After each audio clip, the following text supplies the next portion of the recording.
Ya. Bismillahirrahmanirrahim. Assalamualaikum warahmatullahi wabarakatuh. Waalaikumsalam warahmatullahi wabarakatuh.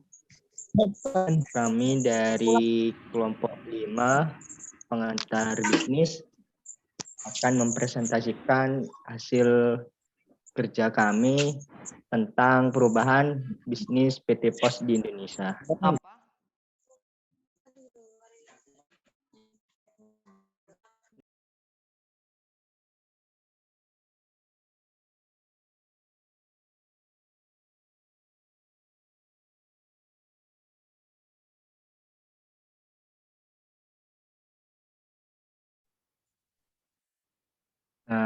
Apa itu PT Pos Indonesia?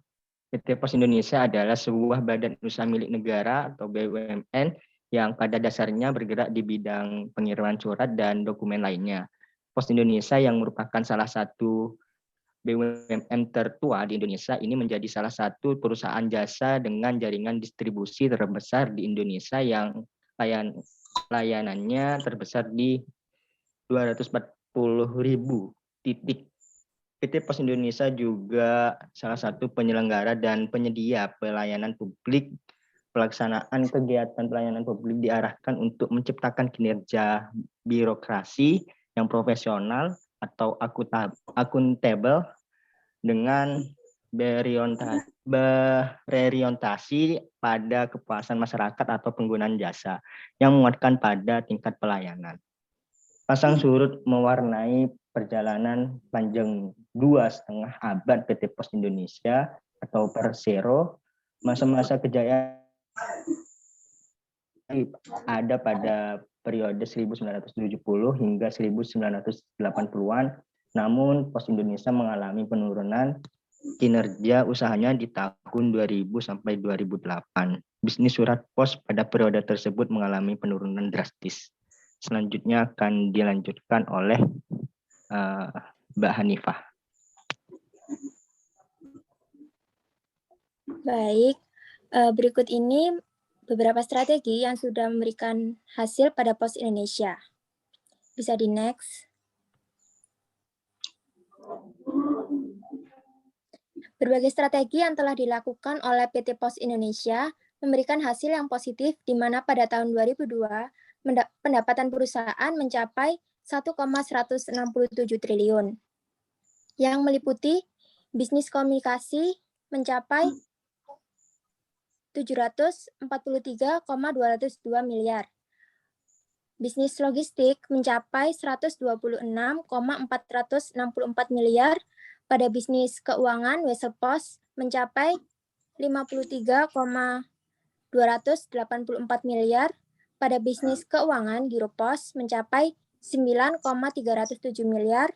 Pada bisnis keuangan atau keagenan mencapai 109,298 miliar. Pada bisnis filateli mencapai 18,857 miliar.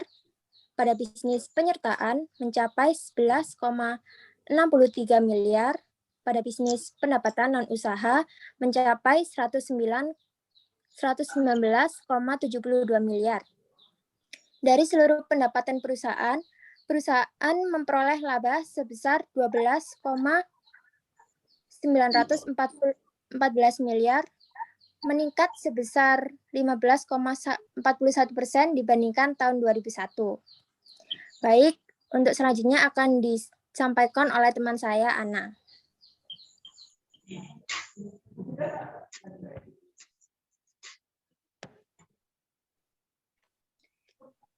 Saya akan melanjutkan.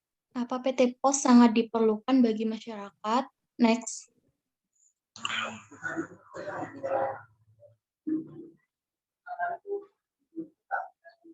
Nah, jawabannya iya. PT Pos itu bisa diperlukan karena merupakan salah satu wadah penyedia sarana komunikasi bagi masyarakat, terutama yang berhubungan dengan surat menyurat. Untuk menghadapi dunia usaha yang semakin kompetitif, maka diperlukan penyesuaian status badan usaha yang lebih fleksibel dan dinamis agar mampu mengembangkan pelayanan yang lebih inovasi dan kualitas. Oleh karena itu, badan usaha milik negara yang berstatus Forum Pos dan Giro telah berubah menjadi PT Pos Indonesia. Sebagaimana telah diatur pada PP nomor 5 tahun 1900 momentum untuk reformasi secara menyeluruh dalam upaya peningkatan mutu pelayanan yang lebih berkualitas.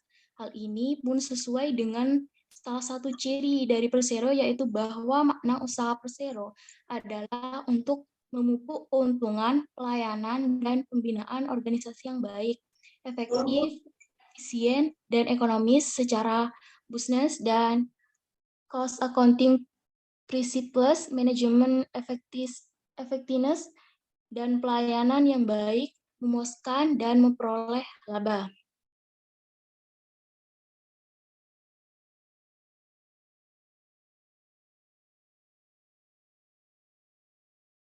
Selanjutnya akan dilanjutkan oleh teman saya.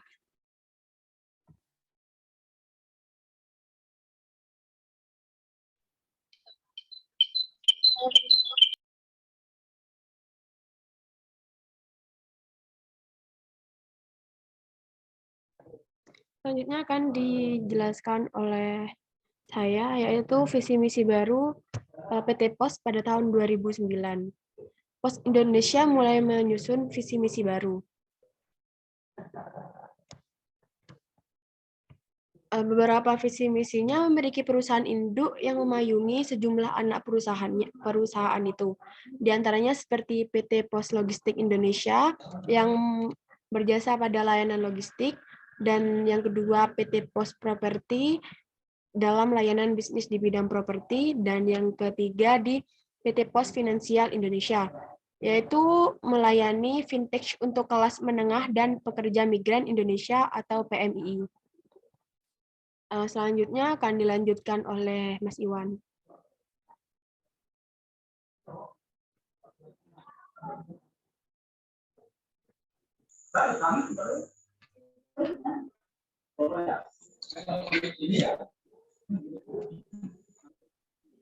Mas Iwan bisa dilanjut? Lupa, Ci. Ini langsung dibaca. Dalam beberapa jasa keuangan, PT Pos turut mendengar Badan Penyelenggaraan Jaminan Sosial BPJS kesejahteraan untuk melayani pembayaran iuran wajib bulan bagi peserta BPJS Mandiri. PT Pos mengambil langkah strategis dengan menggandeng salah satu pemain Eco Merci. Apa ini, Ci? Apa ini? Eco Merci terbesar di Indonesia, Lazada. Dalam kerja sama ini, PT Pos Indonesia mempermudah proses pengambilan barang bagi konsumen Lazada Indonesia.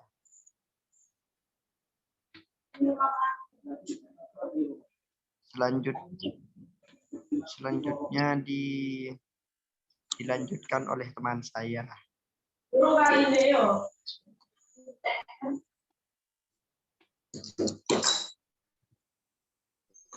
Pos Indonesia mulai melakukan 7 transformasi modern.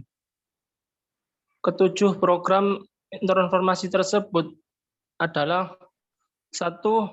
Business Transformation, yaitu dengan Quick Response Kode Indonesia Standar atau QRIS, yaitu standarisasi pembayaran menggunakan metode QR Code agar proses transaksi menjadi lebih mudah, cepat, dan terjaga keamanannya.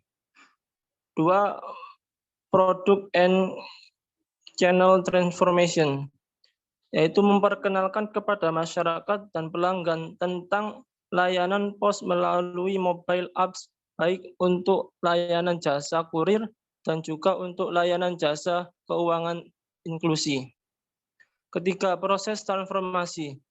Dengan melakukan simplifikasi proses operasi melalui digitalisasi IPOS, New IPKS. 4. Teknologi transformation berupa digitalisasi dan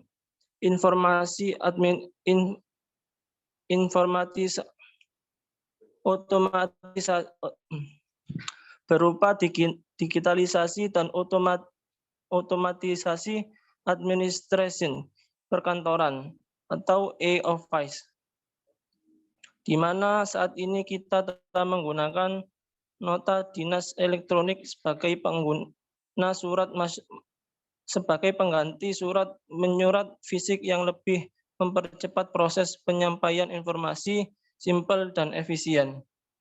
Selanjutnya dilanjutkan oleh Mbak Wahdatul Aini.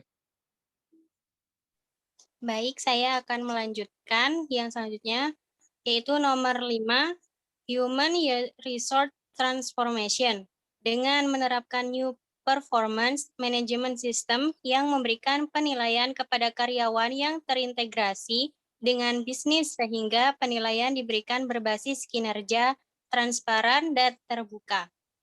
Yang keenam, Organization Transformation dengan melakukan restrukturisasi regional dan UPT dengan pertimbangan kebutuhan bisnis yang membutuhkan percepatan dalam pengambilan keputusan untuk memenangkan persaingan. Dan yang terakhir, Culture Transformation, bahwa budaya perusahaan adalah cerminan perilaku karyawan dan citra perusahaan baik di lingkungan internal maupun eksternal perusahaan.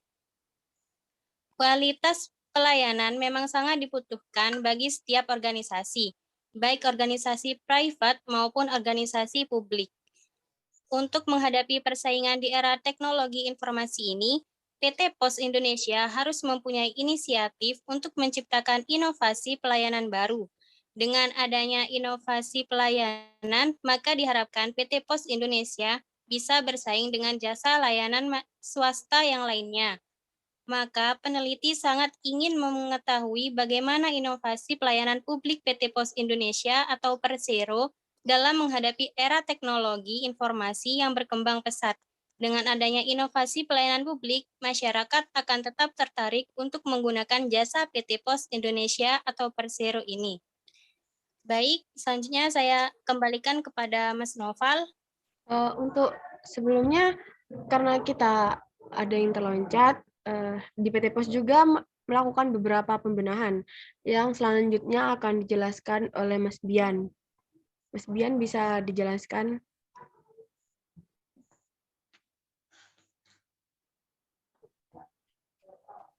Yang mana? Ini, Ci.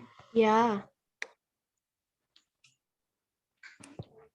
PT Pos melakukan beberapa pembenahan yang disambut baik oleh masyarakat. Transformasi bisnis yang dilakukan PT Pos Indonesia direalisasikan dalam strategi 6R, yaitu repositioning, reinventing, regeneering, restructuring, resizing, resource allocation. Udah. Selanjutnya kita kembalikan lagi ke Mas Noval. Terima kasih. Mungkin ini yang dapat kelompok 5 sampaikan. Apabila ada kesalahan dalam penjelasan tersebut, kami mohon maaf sebesar-besarnya. Sekian, wassalamualaikum warahmatullahi wabarakatuh.